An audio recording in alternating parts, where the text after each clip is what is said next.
நண்பர்களுக்கு வணக்கம். இன்று நாம் பார்ப்பது மார்பிள் சிலைகள், அதாவது பளிங்கு கற்களால் செய்யப்பட்ட கடவுளின் திருவுருவ சிலைகள். எனக்கு ராஜஸ்தான் செல்வதற்கான ஒரு வாய்ப்பு கிடைத்த போது அந்த உணவு இடைவேளை நேரத்தில் இந்த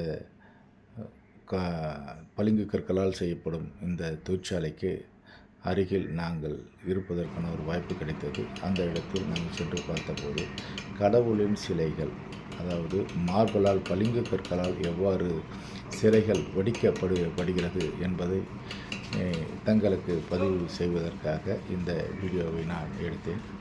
அப்போது இந்த சிற்பி எவ்வாறு மிக நேர்த்தியாக சிறிய உளியை கொண்டு கடவுளின் சிலையை வடிவமைத்துக் கொண்டிருக்கிறார். மார்பிள் இது மரங்களை செதுக்குவதை போன்று அவர் அந்த சிறிய ஒளியை கொண்டு சிறப்பான முறையில் அந்த சிலையை வெடித்து கொண்டிருக்கிறார் என்பதைத்தான் நாம் பார்த்து கொண்டிருக்கிறோம். மிக ஒரு அற்புதமான கலை. அதாவது நாம் தென்னகத்தில் எடுத்துக்கொண்டால் கருங்கற்களால் நாம் சிலை பிடித்து கோவில்களில் பிரதிஷ்டை செய்வது வழக்கம். ஆனால் வட மாநிலங்களில் எடுத்துக்கொண்டால் பளிங்கு கற்களான சிலைகளே அதிகப்படியாக பயன்படுத்தப்பட்டு வருகிறது. இப்பொழுது அந்த பளிங்கு கற்களால் செய்யப்பட்ட திருவுருவ சிலைக்கு வண்ணம் பூச்சப்பட்டு தான் வழங்கப்படுகிறது. மிக அற்புதமாக தங்க நிறம் மற்றும் பச்சை அதாவது அதிகம் ஈர்ப்புடைய கலர்களை பயன்படுத்தி இந்த வண்ணம் என்பது பூசப்படுகிறது.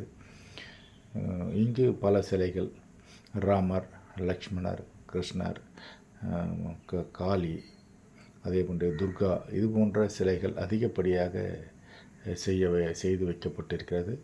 அதே நேரத்தில் நாம் விருப்பப்பட்டு ஏதாவது உருவ சிலைகள், நம்மை போன்று உருவ சிலைகள், இல்லை தலைவர்களுடைய உருவ சிலைகள், இல்லை சிலருடைய தாய் தந்தையருடைய உருவ சிலைகள், அவர்களுடைய புகைப்படத்தை கொடுத்தால் அதே போன்று சிறப்பான முறையில் வடிவமைத்து கொடுக்கின்ற வேலையும் அவர்கள் செய்து கொண்டிருக்கிறார்கள். இப்பொழுது நாம் பார்ப்பது துர்கா சிலை. முழுமை பெற்ற துர்கா சிலை. கிட்டத்தட்ட ஒரு 2 லட்சம் ரூபாய் வரை இந்த சிலை என்பது விற்பனைக்கு வழங்கப்பட்டு வருகிறது. சிலைகளின் உயரம், அகலம், அதை கொண்டு விலை என்பது தீர்மானிக்கப்படுகிறது. இங்கு பல நூற்றுக்கணக்கான சிலைகள் செய்யப்பட்டு தயார் நிலையில் பக்தர்களுக்கு வழங்குவதற்கு தயார் நிலையில் வைக்கப்பட்டுள்ளது என்பதைத்தான் இப்பொழுது நாம் பார்த்து கொண்டிருக்கிறோம்.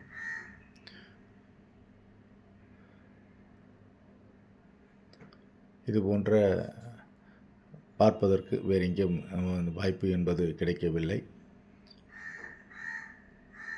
மிக அற்புதமாக வடிவமைத்திருக்கிறார்கள். இந்த சிலையை வடிக்கும்போது ஒரு சிறு தவறு செய்தால் கூட அந்த அத்தனை நாள் செய்த அந்த வேலையும் வீணாகிவிடும் என்பதை அவர்கள் உணர்ந்து மிக நேர்த்தியாக வழங்குகிறார்கள். இப்பொழுது நாம் பார்ப்பது மச்சவதாரம், திருமாலின் 10 அவதாரங்களில் ஒன்றான மச்சவதாரத்தை அவர்கள் வடிவமைத்திருக்கிறார்கள் என்பதைத்தான் இப்பொழுது நாம் பார்க்கிறோம். அதேபோன்று அந்த சிலை வடிவமைத்த பிறகு அதற்கு வண்ணம் பூச்சுகின்ற பணியை அந்த நண்பர் செய்து கொண்டிருக்கிறார். ஒவ்வொரு சிலைக்கும் மார்பிளால் செய்யப்பட்ட சிலைக்கு வண்ணம் பூச்சும்போது தான் அந்த முழுமையாக அது மக்களை கவருகின்ற, நாம் கடவுள் எவ்வாறு இருக்க வேண்டும் என்று நாம் மனதில் நினைக்கிறோமோ அந்த வடிவத்தை அந்த வண்ணம் பூச்சும்போது தான் அது கிடைக்கிறது என்பது புரிகிறது. மிக நேர்த்தியாக அந்த திருவுருவ சிலைக்கு அவர் வண்ணம் பூசிக்கொண்டிருக்கிறார். கோவில்களில் பக்தர்கள் கடவுளை நோக்கி செல்லுகிறார்கள். ஆனால் இங்கு பக்தர்களின் வரவை நோக்கி, நாம் யாரிடத்தில் செல்லப் போகிறோம் என்ற வரவை நோக்கி கடவுள்கள் காத்திருக்கிறார்கள் என்பதைத்தான் இது உணர்த்துகிறது. இது காளி சிலை, முழுமை பெற்ற காளி சிலை. பளிங்கு கற்களால் செய்யப்பட்டாலும் அந்த காளியின் திருவுருவத்திற்கு ஏற்ப வண்ணம் பூச்சப்பட்டிருக்கிறது என்பதை இதான் நாம் பார்க்கிறோம்.